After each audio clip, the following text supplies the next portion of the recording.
Mgogoro wa ardhi umeibuka katika kitongoji cha Mkombozi, kijiji cha Mbugani, kata ya Mbugani, wilaya ya Chunya, mkoani Mbeya, baada ya Awadi Mwakasagule kuwekewa pingamizi ya kuuza kipande cha ardhi kinachodaiwa kumilikiwa na familia ya Nsobi Mwanganyanga. Sakata hilo limeibuka baada ya Awadi Mwakasagule kumtuma dada yake Strida Mwakasagule kwenda eneo la kiwanja akiwa na mteja kumuonesha ili afanye malipo, ndipo alipotokea Nsobi Mwanganyanga akizuia uuzaji wa eneo hilo. Aisha Liene na Elizabeth Liene wamedai eneo hilo ni la baba yao na familia ya Awadi ilipewa eneo hilo kwa ajili ya maziko na si umiliki.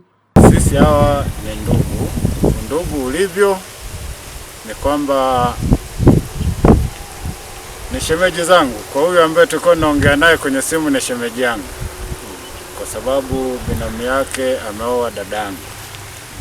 Kwa hiyo na sisi baba yetu aliweza kuwastiri, kuwapa sehemu ya kuzika, akiwa anampa nikaemba wake kwamba bwana, usiende kuweka kumbukumbu zako za makaburi mbali au ukapeleka sehemu. Sisi kwa maelezo ya baba yetu, sisi tusingeweza hawa kwanza kuwazuia, kwa sababu toka hapo awali baba yetu tulimhoji wakati wanaanza kuzika hapa, mtu wa kwanza kumzika hapa, kwamba baba, unawapa hawa wanazika hapa, ina maana unawapa hili eneo?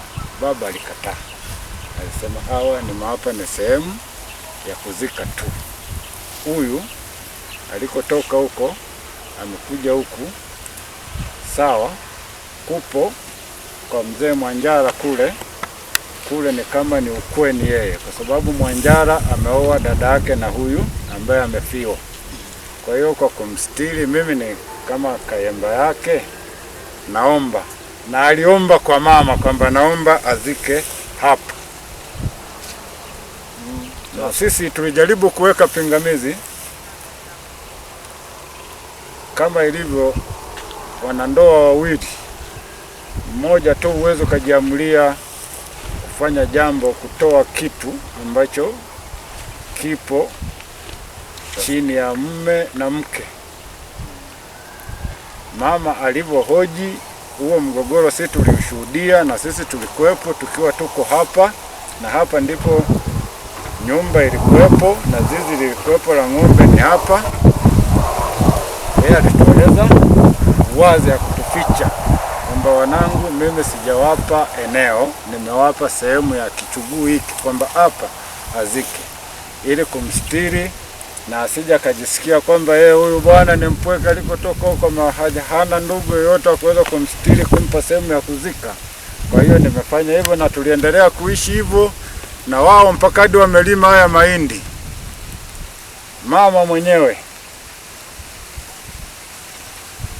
mke wake na huyo mzee Mwasano, kwa jina hilo ndo mimi namfahamu, alikuja kuomba kwamba naomba pale kwenye makaburi niwe na limalima kwa ajili ya kufanya usafi, kama kufanyia usafi makaburi yasije akakaa kwenye machaka.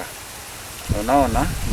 Na ni kweli walianza kulima hapo, na mara ya kwanza mimi nilivyohoji dada zangu wengine wakaambia kwa mara ya kwanza aliomba mama wakati analima viazi humo, akaona kwamba aliomba kwamba majaliwa mtoto wao wa kiume au analima hapa tu viazi angalau na yeye anakuwa anapata sehemu ya kuchimba viazi.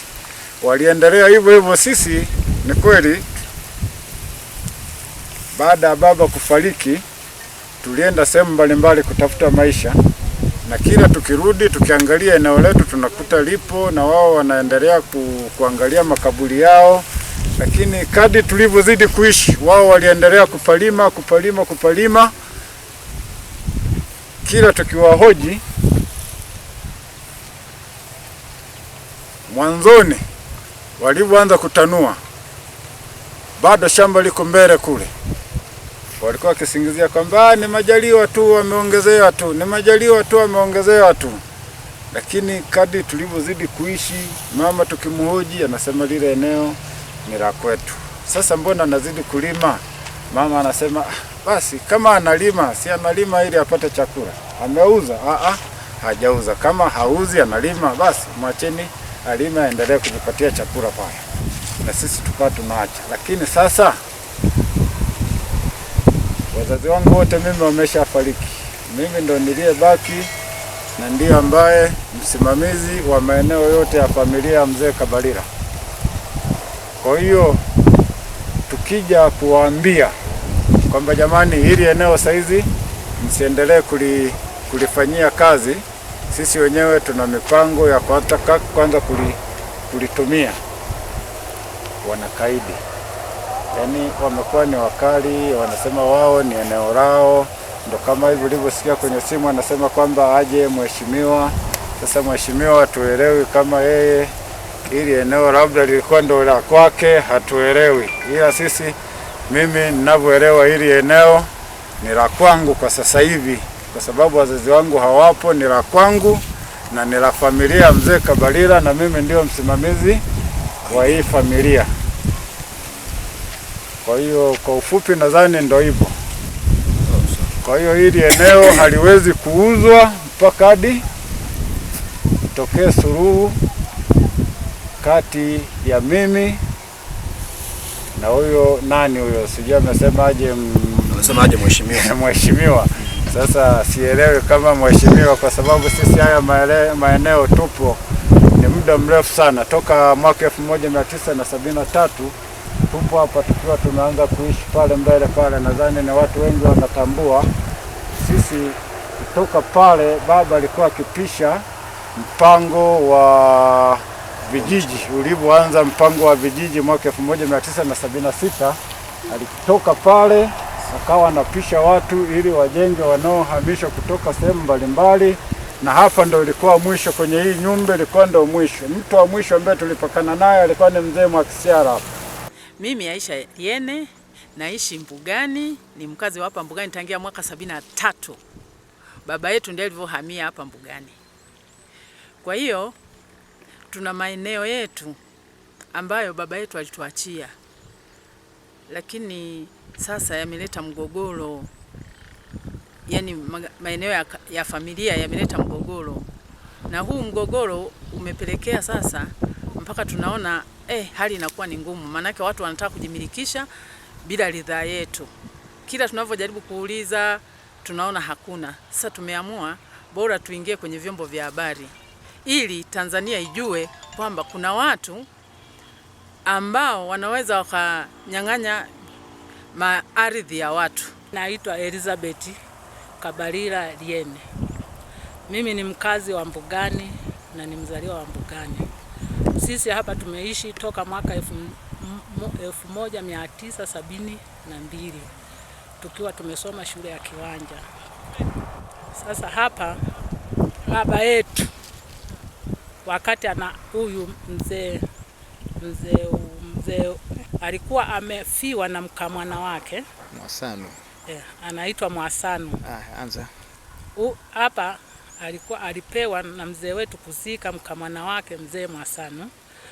Wakati anahangaika mahali pa kuzika, wakati makaburi ya kijiji bado, ndio akaomba kwa baba, kwa mzee Asukeni Kabalila kuwa naomba eneo la kuzika.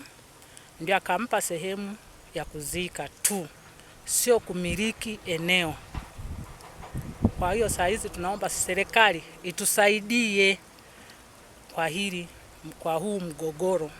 Kitendo hicho kilimlazimu mwenyekiti wa kitongoji cha Mkombozi Tito Ali Kitema kumpigia simu ili kulipatia ufumbuzi swala hilo.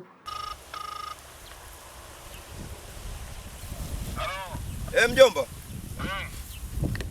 Nani hapa ndo tuko kwenye zoezi hili hapa. Sasa tulipokuwa tunaendelea na zoezi la kulipima sasa hizo hatua kupata hizo hatua 30 kwa 35.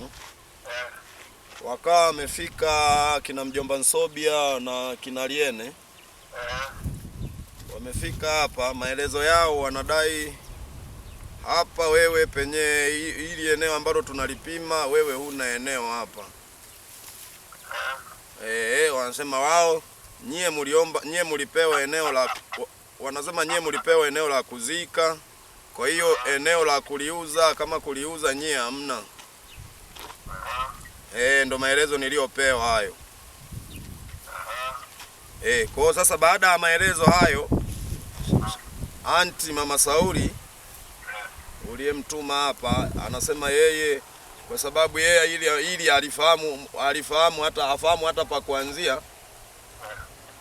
ameshauri kwamba basi ni bora zaidi ukafika mwenyewe yeye, maana haelewi sasa hapa, maana hii yenyewe na wao wako hapa wenyewe hao tuko nao hapa. Sasa yeye amesema bwana, kwa hili kwa sababu haelewi hata pa kuanzia, hana chochote cha kuendelea hapa. Kwa hiyo ndio maana nikakurudia wewe.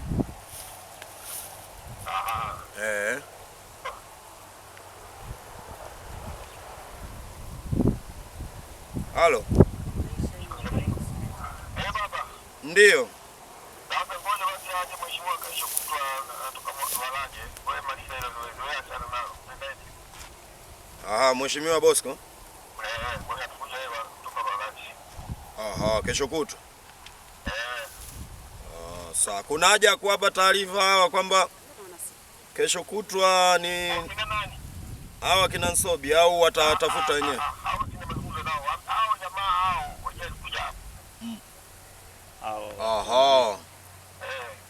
Haya, sawa. Haya. Sawa mjomba. Kwa maana hiyo ili eneo mpaka sasa kwa maelezo haya hapa manake limesitishwa kufanyika chochote. Liko chini ya wao, madam mama amesema ni familia wao, wanajua jinsi ya kulimaliza. Watakapokuwa wamelimaliza ndipo watawaiteni nyie sasa. Kwamba eneo lenyewe tunataka kufanya biashara ni hili.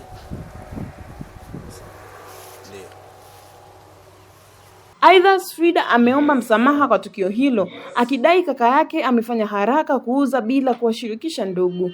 Ila tu ni mtu labda pengine labda nyie kusimama na nyie ndio kama tulivyosema, labda pengine labda kutakuwa na mkwaruzano na nini, ndio maana nasema labda awepo fulani, kwa sababu kianza kuangalia sisi hata kama ulivyosema hivyo kwamba si wazazi wetu walikuja tu huku na mheshimiwa alikuwa anakaa hapa, pengine labda anaweza akasema labda pengine atapata kichache kwa blaza, lakini hana maana ya kusema eti tunamtegemea mheshimiwa.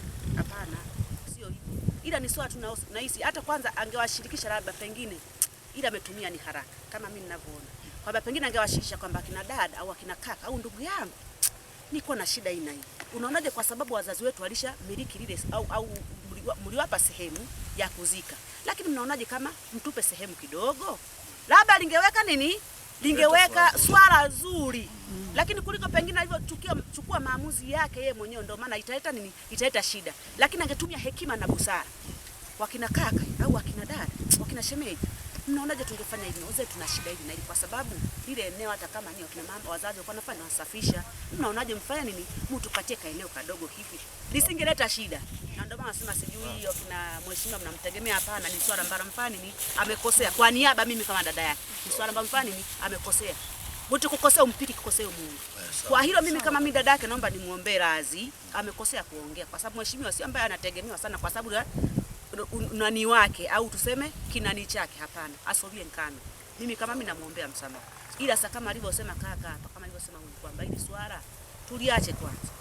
Kama yeye ana hekima anafanyaje hata atafuta. Jamani, ndio kufanya hivi zangu baba mnisamehe, au kuna shida ina ndio maana nitaka kufanya hiki. Nyie ni watu mtamsikiliza. Swala litaisha. Samahani lakini. Nikiripoti kutoka wilayani Chunya, Lilian Mboya, na hii ni Machweo Online TV.